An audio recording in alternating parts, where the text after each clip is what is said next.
구독, 알림 설정까지 부탁드립니다. 오늘도 우리 사는 이야기 찾아주셔서 감사합니다. 사연자분이 보내주신 이야기 시작해볼게요. 안녕하세요. 저는 30대 초반의 남자입니다.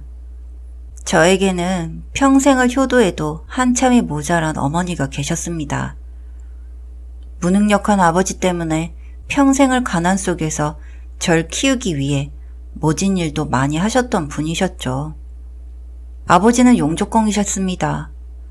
하루를 일해 일당을 받는 분이셨지만 날씨가 안 좋다, 컨디션이 안 좋다, 기분이 안 좋다 등등 온갖 핑계를 대며 한 달에 일을 나가는 날이 손에 꼽을 정도로 무책임하셨습니다. 아버지의 무책임함은 곧바로 저와 어머니 그리고 동생에게까지 가난이란 이름으로 되돌아왔습니다. 한 달을 내내 콩나물국만 먹었던 기억이 아직도 생생합니다. 병원비가 아까워 치과를 못 가시는 바람에 어머니는 이른 나이에 틀니까지 했습니다. 이 지긋지긋한 가난이 싫어 어릴 땐 무서운 아버지보다는 어머니에게 형편을 탓하는 소리를 많이 했었습니다. 지금 생각해보면 죽을 만큼 후회됩니다. 결국 제가 중학교 3학년이 되던 해 어머니는 저희를 데리고 집을 나왔습니다. 그때부터 외할아버지와 외할머니 밑에서 자라며 어머니께서는 가장의 무게를 짊어지셨습니다. 아들들 잘 키워보겠다며 리어카에 야채를 가득 싣고 이 동네 저 동네를 다니셨다고 합니다. 저는 그런 어머니가 부끄러워 멀리서 야채가 실린 리어카를 보면 멀리 길을 돌아 집으로 들어가곤 했었습니다. 그렇게 시간이 흘러 저는 비교적 이름 있는 대학에 입학을 하게 되고 동시에 독립을 하게 되었습니다. 학비를 벌기 위해 저 역시도 이런저런 일들을 병행하며 학업을 이어가다 보니 어머니를 찾아뵐 여유도 없었고 대학을 졸업할 때쯤 취업 준비로 또 몇 년을 찾아뵙지를 못했습니다. 29살이 되던 해 저는 드디어 제가 원하는 곳에 직장을 잡게 되었지만 다시 직장에 적응하기 위해 어머니를 돌아볼 시간도 없이 앞만 보고 살았습니다. 이제 직장에서 자리도 잡히고 결혼을 생각하고 있는 여자까지 생겨 어머니를 거의 10년 만에 되돌아보았을 땐 제가 기억하는 모습과는 많이 달라져 계셨습니다. 깡마른 팔과 다리에 평생을 무거운 야채를 옮기느라 무릎이며 손목이며 관절이 성한 곳이 하나 없을 정도로 몸이 망가져 계셨습니다. 그래도 며느리감을 데려와 이제 큰아들은 아무 걱정 안 해도 되겠다며 환하게 웃으시는 어머니의 얼굴이 저는 너무 슬펐습니다. 그동안 이런저런 일로 외면했던 어머니를 똑바로 바라보니 그동안 제가 얼마나 불효막심했는지 번뜩 정신이 들더군요. 정말 결혼을 하게 된다면 어머니의 남은 여생 동안 행복하게 만들어드리고 싶었습니다. 그렇게 결혼 준비가 이어지고 상견례를 하던 날 장인 장모님과 저희 어머니가 처음 만나는 자리가 만들어졌습니다. 처갓집 식구들과 저희 식구가 마주 앉은 자리는 꽤나 서로가 차이나 보였습니다. 온갖 치장을 하고 여유롭게 앉아 계시는 처가 어른들에 비해 저희 어머니와 동생은 잔뜩 긴장을 한 얼굴로 불편하게 눈치만 살피는 모습이 저는 너무 마음이 아팠습니다. 이런 모습은 대화를 하면서도 나타났습니다. 장인 어른께서는 은연중에 자신의 재력을 과시하면서 사위로 저를 받아주는 것에 고마워하라는 투로 말씀이 이어졌고 저희 어머니는 그저 장인어른의 말에 고개만 끄덕이며 잘 부탁한다고만 연신굽신대는 모습이었습니다. 결국 식사가 다 끝나갈 때쯤 제가 폭발했습니다. 예단에 관해서는 와이프와 미리 이야기가 되어 서로 주지 않고 받지 않겠다고 약속이 되어 있었는데 대뜸 장인어른께서 예단에 대해 말씀을 꺼내신 거였습니다. 우리 딸에게 듣긴 했지만 예단을 서로 하지 않겠다고 둘이서 마음대로 정했다고 들었습니다. 아무리 형식이 중요하지 않은 시대가 되었다곤 하지만 또 저희 세대는 그게 아니지 않겠습니까? 사돈께서는 어떻게 생각하시나요? 저희 어머니는 잠시 멈칫하시더니 이내 그럼요. 결혼이라는 게 일륜지 대사인데 어떻게 그냥 넘어가겠습니까? 말씀하세요. 대답을 하셨습니다. 그렇죠? 역시 사돈께서는 그렇게 생각하지 않을 줄 알았습니다. 라며 장인어른께서는 자신이 생각하는 예단의 범위와 구색들을 말씀하시기 시작했고 저는 이내 자리에서 벌떡 일어나 어머니와 동생의 손목을 잡고 이끌었습니다.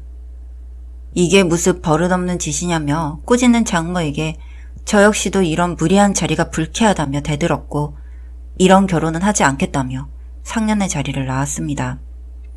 어머니는 그럼 못 쓴다며 절 나무라셨고 어떻게든 마련해 줄 테니 걱정 말고 장가가서 잘 살라고 말씀하셨습니다.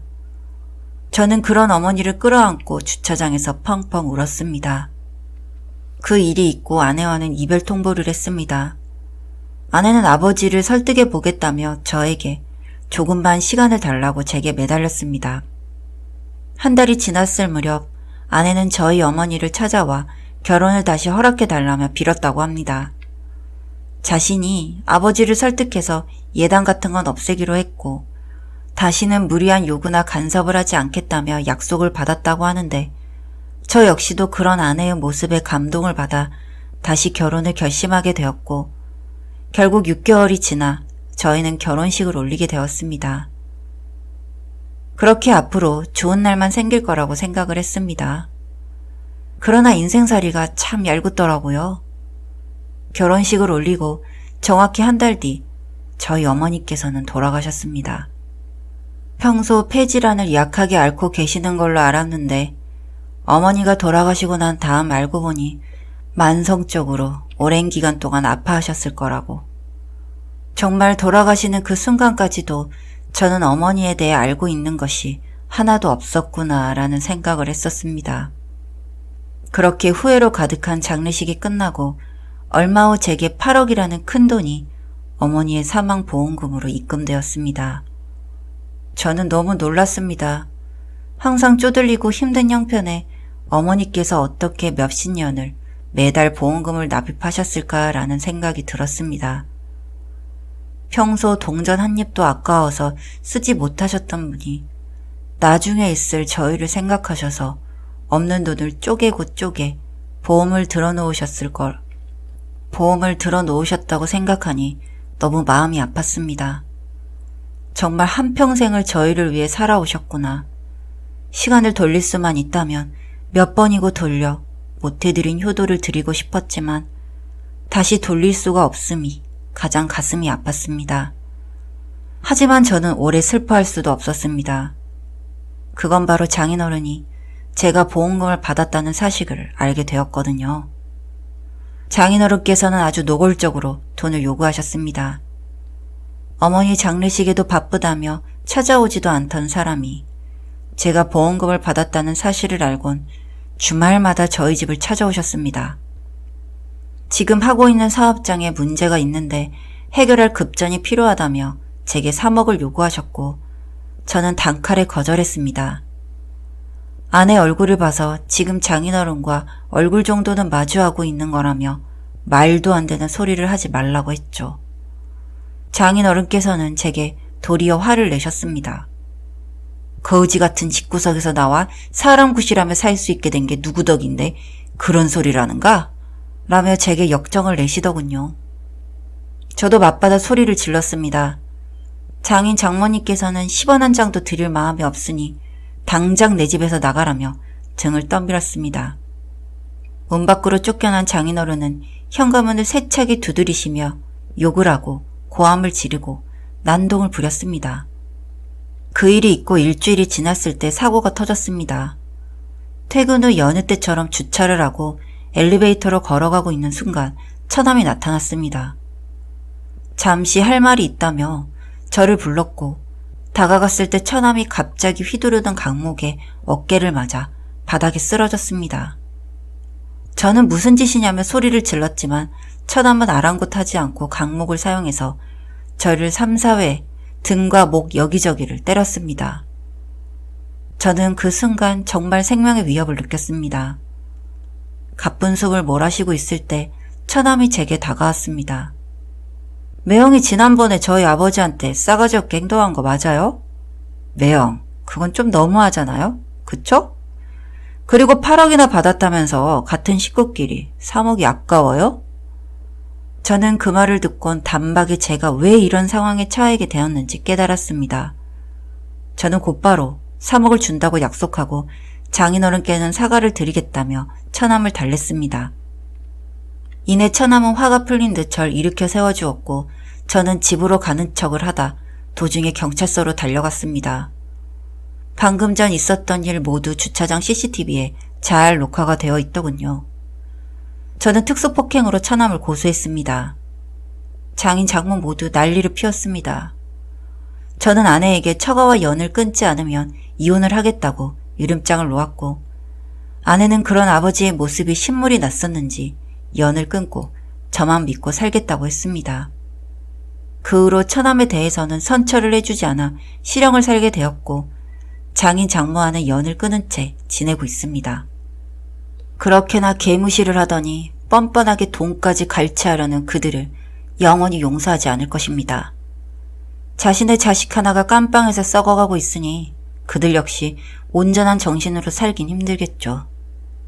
여기에 그 잘나디 잘난 사업까지 어려워져 결국은 부도까지 나게 되었다니 이젠 그들이 밑바닥 인생을 살아갈 차례입니다. 사연은 여기까지였고요. 우리 사는 이야기 시청해주셔서 감사합니다.